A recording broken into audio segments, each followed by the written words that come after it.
hear that.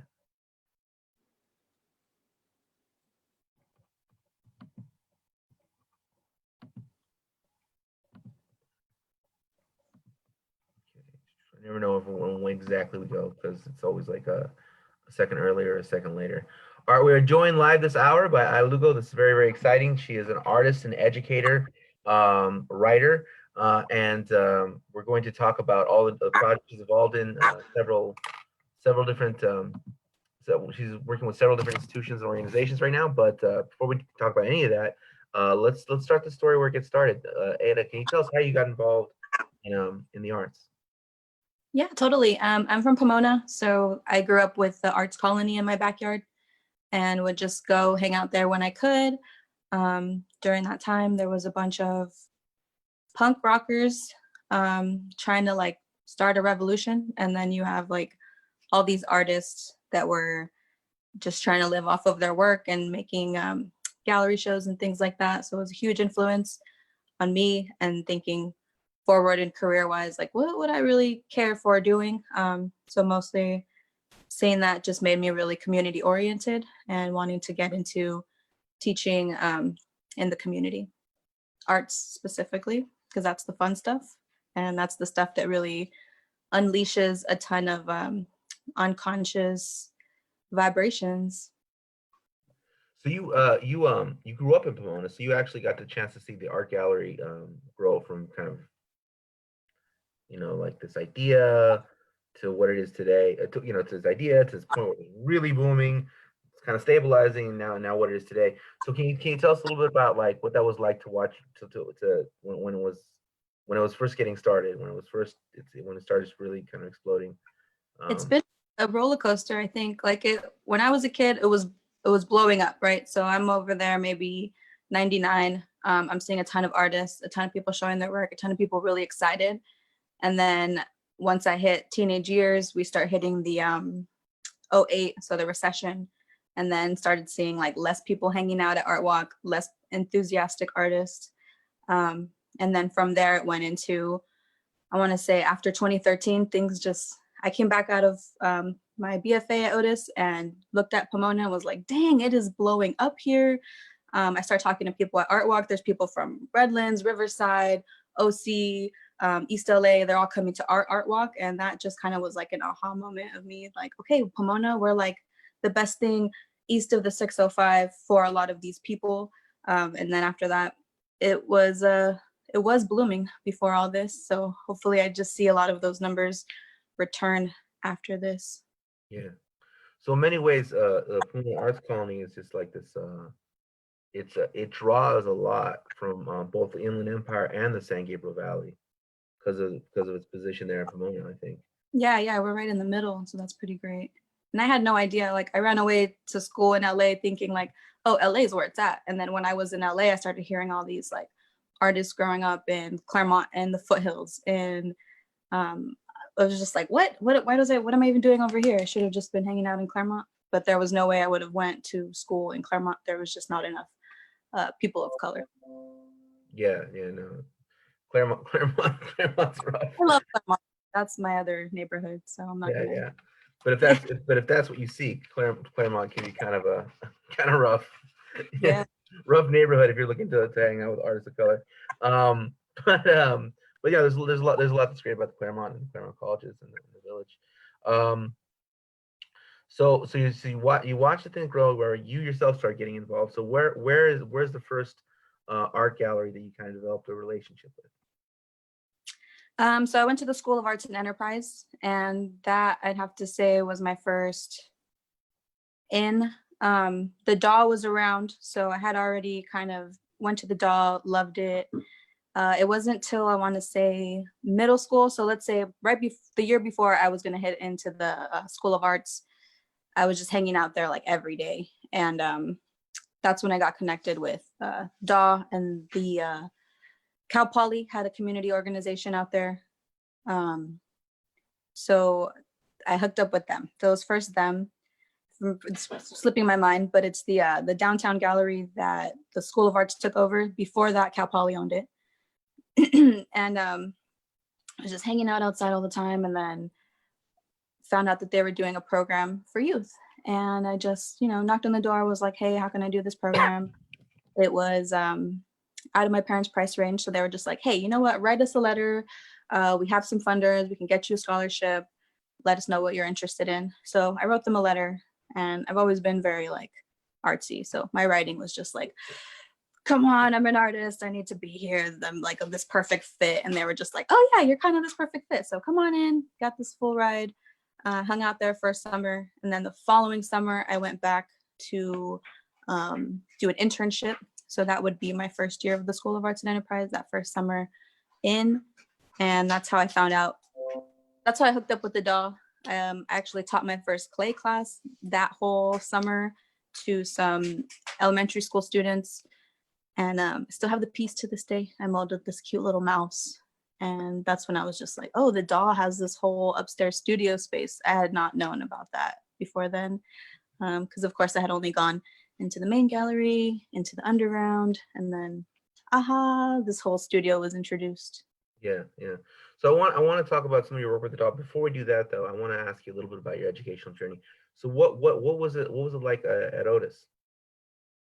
Otis was cool. Coming in, it was a little intimidating because again, you have all these people that are from different classes, different races, and then it was a pretty international school. So I was meeting people from like Peru, Korea, and just kind of being blown away from my little small town experience. Like, oh yeah, there's things out there, and people just telling me out there, like meeting and exchange students from France. They're like, oh, you should come to France. There's some, like, the government really supports the arts out there. You'd have such a good time. Yeah. Oh shit. Okay. If I could ever afford a fucking plane ticket to France, like, Yeah. there. Other than that, it was a huge challenge. I like to say I was Jack Kerouacking out there. So I was taking, I'll say like 2 buses and 3 trains to get out to Otis, at least my first 2 years before I got my license. And I was just on the road. I was like, I'm gonna do homework on the public transportation. I was just hustling, showing up to class, and at the same time, just like looking around at my peers, being like, y'all ain't working hard enough. Like, I'm doing all this shit before I even get here in the school day. Y'all showing up late, hungover, all this blah, blah, blah. And I was just like over it. So it kind of showed me this, like, the work that you need to put in to be an artist. And I didn't do well all the time. I had to fail at least one class because of my whole commute and whatnot. And just had to keep pushing forward and having fun. And Otis had a cool program where you got to do everything. So your first year as a fine arts major, I was taking photography, I was taking painting, I was taking sculpture, taking art theory and histories. And then the next following year, I got to choose what my focus would be on. And I chose sculpture, new genres, because it was the only one that had the wiggle room to do whatever you wanted to continue that, right? So you want to do installation practice, you can do your video work, you can do your writing, you can do your performance. And I did all of it. Yeah. So tell us about when you started working with, when it comes to Dawson Center for the Arts, you see the upstairs, the kind of the art lab. And what was that experience like, seeing this and realizing there's this big opportunity here, right in your right in Pomona? It was cool. I had to like sink my teeth in. I had fun doing that first lesson. There was actually a School of Arts teacher who was at that time the director. So I was always trying to put in work. But then at that time, I got to see she was pretty hard. She was rejecting a lot of my stuff. So I was just like, oh man, well, what's wrong with this one? What's wrong with this one? And she was just like, this edge is off.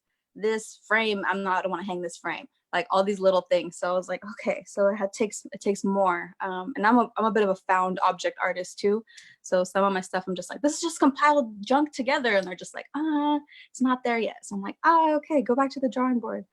So when I came back from Otis, that's when Margaret Eichel was in position. And just kind of started talking to her and was like, hey, I'm from here.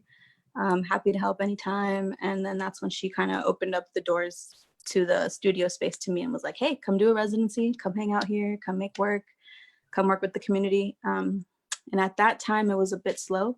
So it was mostly just like me hanging out in the studio making work, and every once in a while I'd get like a cool homeschool kid coming in, or I'd get someone else from the neighborhood interested in working with a certain material, and I would just hang out with them, help them out. They'd head out, I'd just stay, make my own work, and had this kind of all access pass upstairs. Yeah. So, this is kind of a intended for like a wide cross-section audience. So not everyone's familiar with all the ins and outs and different terms. So can you explain to us what found art means? So basically just finding different materials that I would feel tell a story. So found object art could even be if I'm walking and I take a photo of something that just happens to make certain sense in a way in that setting. So it's kind of place-based. A sign that tells you a story, popcorn trash littered on the floor next to a dirty sock, So try to tell a story through objects, or compiling a sculpture with different found objects. I like to think of myself as this like master of materials, where I can just, use what I have to make a really compelling story out of basically junk. Yeah. Yeah. Yeah. Yeah. And so okay, so that's what it is generally speaking. So like in your hands, like what are the stories, or like how do you compose a story out of found art? I'm always talking about our relationship to objects and this kind of pathetic nature of our relationship to objects. Like we just have these objects and then we throw them away, we waste them. And this kind of analogy to human life of we have this life and it's just so easy to be able to like waste it or have it go to have it go to shit or something. So it's a form of poetry to me, visual poetry. Visual poetry. Like that. All right, so tell us about, I'm going to ask you later on about like kind of some of the current projects of DAW, some of the future projects DAW, but for now, let's talk about MOPOP. How did you get started with them? So I'm a Getty Multicultural internship alumni. So it's a part of the Getty Marrow Foundation, where they give out money to different orgs who may not have the money to get an intern. And they're focusing on underserved populations. So people of color, people from different countries, things like that, to put them in these places, institutions. So mostly museums, a lot of nonprofits. So like the DAW would get a Getty intern, right? AMOCA would get a Getty intern. And I did my internship in Los Angeles and was finishing up and talking to my mentor and just being like, I don't know, man, I don't know what I'm doing after this. I'm just going to go back to Pomona, see what I can get started. She was just like, I really see a lot of alignment with you and AMOCA. Have you checked them out at all? And I'm like, yeah, I went there on a field trip when I was in high school. I loved it. That's a good idea. She was like, okay, let me put you in touch with their education program coordinator, and then we'll see, you can make something happen. So I met up with her and just started docenting, and little by little started wiggling my way into the studio, and then still docenting, getting to learn about all the shows and all the artists. And clay just kind of stole my heart, stole my imagination, along the lines of it intersecting with the mestizos and the ancestors I have in the South. So seeing like all this work in like LACMAs. So as a part of this program, I'm going to different museums. I'm seeing the pre-Columbic stuff in LACMA. I'm coming back to my hometown in Pomona and seeing contemporary artists working with clay, and just a light bulb went off and I was like, oh yeah, okay, cool. I'm always been really good at sculpture. It's kind of something that I put on the back burner in college so I could try a bunch of new stuff, and came back and just kind of lit some clay up, literally. Yeah. No, that's really cool. So what have been some of what is the day-to-day, like you show up at AMOCA and then you like start working with the museum? What does it entail? So different days would require different things. Like if I was doing docent things, so it would be really cool. I'm doing like a tour with the director and curators, and they're talking about work very specifically. Maybe they would have one of the contemporary artists in there talking about their work very specifically. Then I would write my own tour and, wish for the best for like students to come in and I get to lead a tour. So had fun leading tours, getting really enthusiastic about work in front of kids that are just like, okay, all right, this chick's like excited about this. And then, like I said, peeking into the studio, then I would start volunteering in the studio, mopping floors, cleaning stuff up. And then they would say, okay, once you do your certain amount of hours, go work, go play, you know? So then I would just start. And that was the hard part too. Cause like I said, during college, I didn't really play with clay. So after that, I'm just like, oh, well, what am I gonna make? And I already had all this like theory in the back of my head. So it would be like, oh, I can't make anything unless it like means something. Oh, I can't make anything unless I'm trying to, you know, talk about something, tell a story about material. I don't know. So like just bombarded with all these like contemporary questions in clay. And then eventually just had to learn like, oh wow, my practice was about play and now I'm just like overthinking everything. So I had to go back into let's play. And I started making just like rattles. Started doing a lot of like little clay portraits. So I'd started a series called the Cholas. And so it was just like a bunch of clay portraits of women and I would give them some kind of like Chola attributes. Like I have a sad girl who has like a tattoo on her neck and she's a little pouty lips. And I had the first one I had made, and I like to paint them in the style of like Chicano painters. So like think Magu, someone that's really going to have a lot of like ambiguous colors and just for the sake of art, kind of making this figure. So I made that. I put it in a gallery that one of my mentors, Danny Toll, opened in Highland Park. So the Odd Arc Gallery. And he sold that to a collector for me. And after that, I was just like, oh, okay, cool. Like, I'm not crazy. I can keep making work. I can keep doing what I want. And like, there's someone that's going to vibe with it. Yeah. After that, I started a series of like pre-Columbian bats. So looking at Gamazots from the ancient histories. Gamazots was a bat warrior, and he's this like assassin who cuts the line between the life and death as you're passing on. So he just cuts that line and then you're free to move on into the afterlife. So he's like this symbol of darkness and like going through the shadow realm to, you know, finding where you need to be. So I felt like perfect, this is where I'm at. So I started just making a ton of bats, and loving the feedback from that. People just being like, this is freaky, this is weird. Some people just being like, this looks like a puppy, this looks like a little doggy, like this is awesome. I'm like, great, I love that, hearing all this from the work. So that's a series I'm trying to continue on. I want to make a wall of about 30 bats. It's actually been hard too because I have a lot of people that want to like buy them and hold on to them. So I'm at the point where I'm like, okay, I want to sell a few and then get that fire to like make a few more. And then hopefully I get my wall of bats done. I know I'm rambling. What was the question? No, it was about the work with the Omoka, but that leads kind of nicely to the next thing. You know, you've been talking, you know, I know that you do a lot of research about the kind of, you know, before the conquistadors, right? Before the invasion, right? To find kind of like this kind of ancestral healing. So can you talk about a little bit about your research and what are the ways it's moved you and what are some of your findings? Cool. Yeah. So it's a lot about decolonization, you know, looking back on my own upbringing and seeing like, well, kind of seeing, deciphering, and using intuition to be like, what was there and what was imposed.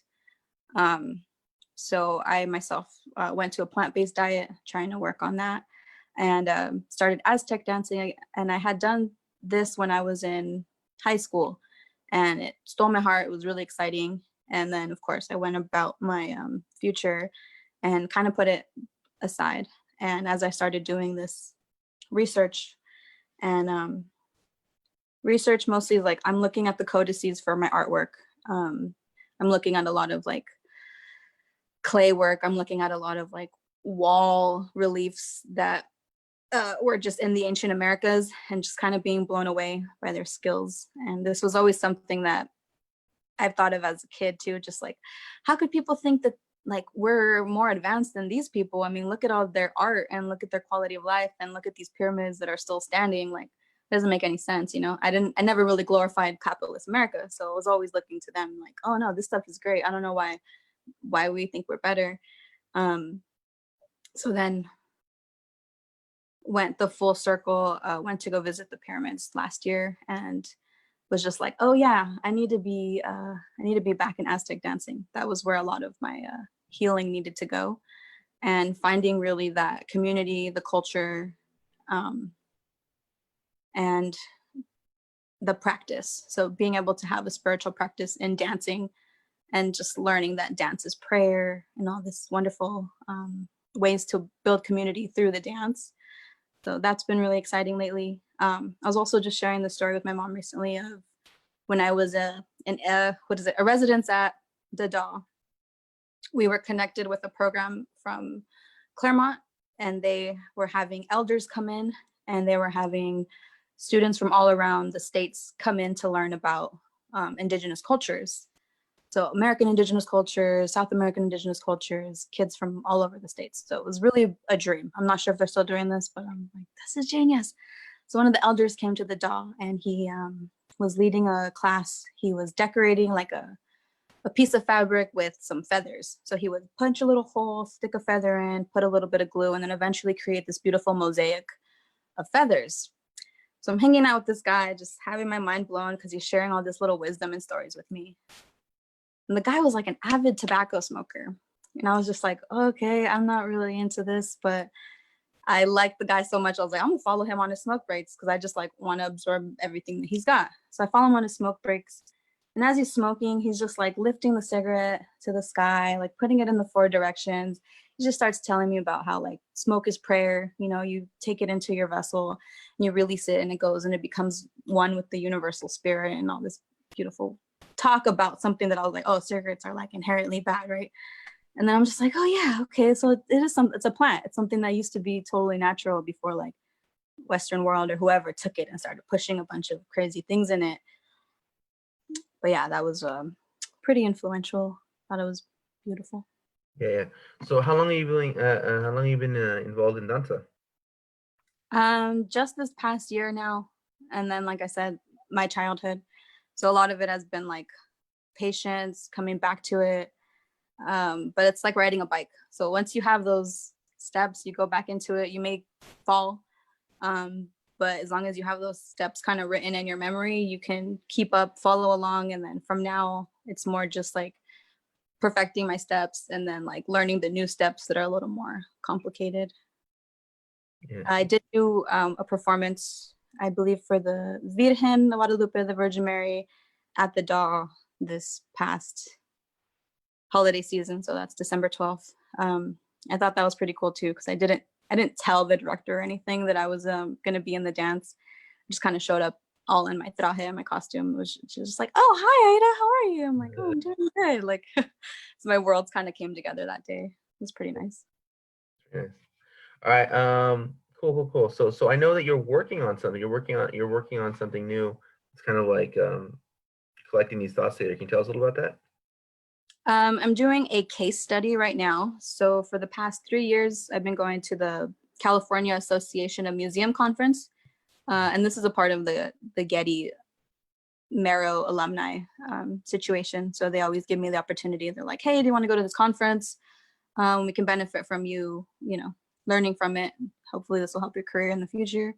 So I've been going and getting really excited about like the work that museums do, hearing these themes of like this past year, like decolonization, because that's a big issue with museums, right? I would look at LACMA's pre-Columbian collection and be like, why do you guys have this, and now after visiting a couple of museums in Mexico, I get it. Like there's kind of enough to go around in that situation, and I would have never been exposed had they not had a piece of that collection, But my case study is actually focused on education. So I want to talk about how museum education can support the traditional classroom experience, and thinking about my experience, maybe other people's experience going to museums as an educational field trip, and kind of how it gets you all excited. And then at the end, like, I don't know, I feel like a bubble's popped. And it's like, all right, go back to school, go sit in your seats again. And now I'm in the world. I'm a substitute teacher. So I have to go to the sit down, shut up classes. And then when I'm at AMOCA and leading field trips, I'm not the sit down, shut up teacher. I'm like, hey, we're going to play with clay. We're going to play with our hands. We're going to make something. I like to show them like the brick and mortar of clay, like this is how you stick things together, this is how you make something. But at the end of my lesson, I really want to encourage creativity and like what's going to come out when you put your hands to this material, because it's another intuitional type of thing, right? So I don't want to really tell you what to make. Even though with some students, I feel like I have to, because they're just going to sit there and be like, I don't know what to make. This is, because that's me too, right? Like, I don't know, this is a lot of pressure to make something right now. So I'm writing that case study. I'll be doing a little webinar in July, I believe July 9th, through the California Association of Museums. So if you check out their website, there's a registration now, I think it's up for the webinars. And that's where I'm just going to be collaborating with a teacher from the Museum of African Diaspora out in San Fran. And I had visited this museum at the last conference and was just kind of blown away. I really appreciated the attention and the subject of, I think they're the only Museum of African Diaspora on this side of it. Who are you working with over there? I'm working with Dimitri Broxton. Okay. Because So I he's know the artist in his own right too, and then he's the director of education there. So I know I've interviewed Michael War as well as Neil Callister, and they're in charge of the writing programs up to MOAD. Oh yeah, Moad's doing some really dope stuff. Really Oakland too. I love going out into Oakland. That's kind of, I feel like, another hood for me, where I just went a couple of times and I'm like, oh my God, I feel like this is a sister city to Pomona. I can just hang out here all day and feel at home. Yeah. So talking to Dimitri, and he's just kind of taking words right out of my mouth as I'm just like asking him questions for this project. And I'm just like, yes, it's giving me so much hope. Because as an artist, it's been strange being like, well, I'm an artist and I care about education, but I don't want to like strictly be a sit down, shut up educator. So how do we like navigate that world? And I know everyone just kind of paves their own path. So it's nice to see people who I can like look up to and be like, yeah, I like what they're doing. I can kind of follow in those footsteps as I pave my own path. But Dimitri is a good person to look at. So I started looking at his studio work too and was just kind of blown away. He's bringing in all these African practices of like weaving in beads and shells and some nice stuff. Yeah. I'm just talking about the revitalization of education, you know, trying to make it more hands-on again, be free, learn from our field trips, learn from going out into the field, as well as these classroom experiences that I find important, but I find that there needs to be more balance in today's schooling. So I'm looking at this COVID-19 pandemic to be an eye-opener, right? So when these kids are at home, I'm hoping that they're looking at whatever art institutions are putting out lessons for them virtually. So the MOAD as well, they're putting out virtual lessons and stuff, and just kind of working with my own institution at Amoka, and just I want to show them my case study eventually and be like, hey, look at what we can be doing. You know, it's just kind of got a little bit of growing to do. Yeah, you mentioned the MOAD and Dimitri bringing in like kind of beads and shells, and you and bringing African practices. You've also mentioned your own, you know, recent experiences going to the pyramids and reconnecting to being a dansante again. And so how about you? I mean, how is these ideas of not wanting to be sit down, shut up, also paired with like this kind of like awakening of sorts, or reclaiming of sorts? How they come together at all? Like your idea of like your ideas about what education should be like and connecting back to, you know, ancestry. Yeah, totally. And I feel like I got some of this too from the CAM conference. I've sat in on a few. It's hard because I'm doing a case study, so I'm supposed to go to the talks that are specifically about what I'm case studying. But I'm just kind of eccentric. So I'm like, all of these things apply. So there was one talk about decolonization, right? So we talked to an elder, and she's from a reservation and was just talking about the schools that her child has to go to, and how to try to bring back in the native voice in a way. So she would talk about, we do the Pledge of Allegiance, right? That's something every school does every morning, but no one really pays homage to the people who brought up the land, supported the land. So she was suggesting that in addition to doing the Pledge of Allegiance to do and the word's slipping my mind right now, but like something to do with the land and honoring those people. So if we're on Tongva land, saying a little thank you to Tongva people after doing your Pledge of Allegiance, things like that. I think it's also important. Involved with the Community Works Institute. So I'm thinking along the lines of also place-based, right? So if we're teaching a bunch of kids from Pomona and Pomona has a reputation of not being that safe, like we need to be taking these kids around to different places in Pomona and kind of glorifying what Pomona has instead of what we always hear and see, right? Pomona's bad, it's dangerous. My family's gonna get out the moment that we are doing better, but it's really like, no, we're here now and we are the people that can make it a better place. Like having downtown Pomona, for example, having kids go out and see these murals, having them see Amoka, having them see the Daw, having them see these different places that can uplift their location and start writing our own stories of hope and excitement instead of like the trauma. So again, it goes back into like healing trauma of our land, right? I'm sure the initial San Gabrielinos weren't like, oh, this place is ghetto, they were like, no, this is a beautiful fertile land.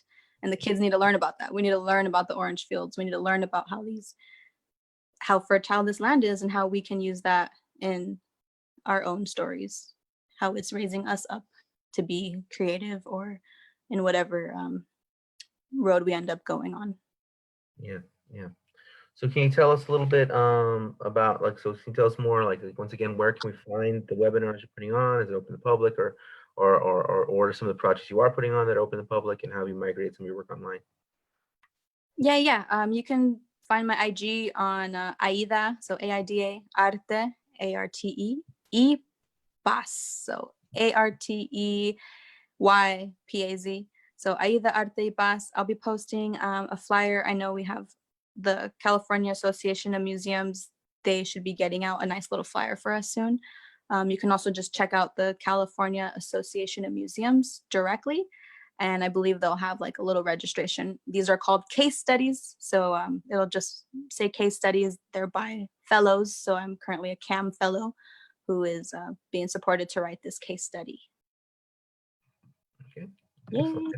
So yeah, so we'll drop the links below as soon as we get them. And thank you for your time so much. I really appreciate it. It's been very informative. I'm really looking forward to when this ends, or even before it ends. I don't know, working more with you in the capacity that we both are at the DAW. Thanks, Matt, for your work and your interviews. It's been inspiring seeing what other people are doing, and yourself. Like, this is a very ambitious project, and I'm just like, dang, he's just like not stopping. So I'm happy to be a part of it. All right. Well, yeah, it's been a trip, Let's leave it at that. But this has been a great time talking. So. Awesome. Excited to see what's next. Up next in 5 minutes and 10 minutes, I have to get ready for this talk with the professor. So let's. Yeah. Take care. Have a good one. I'll see you soon. See you soon.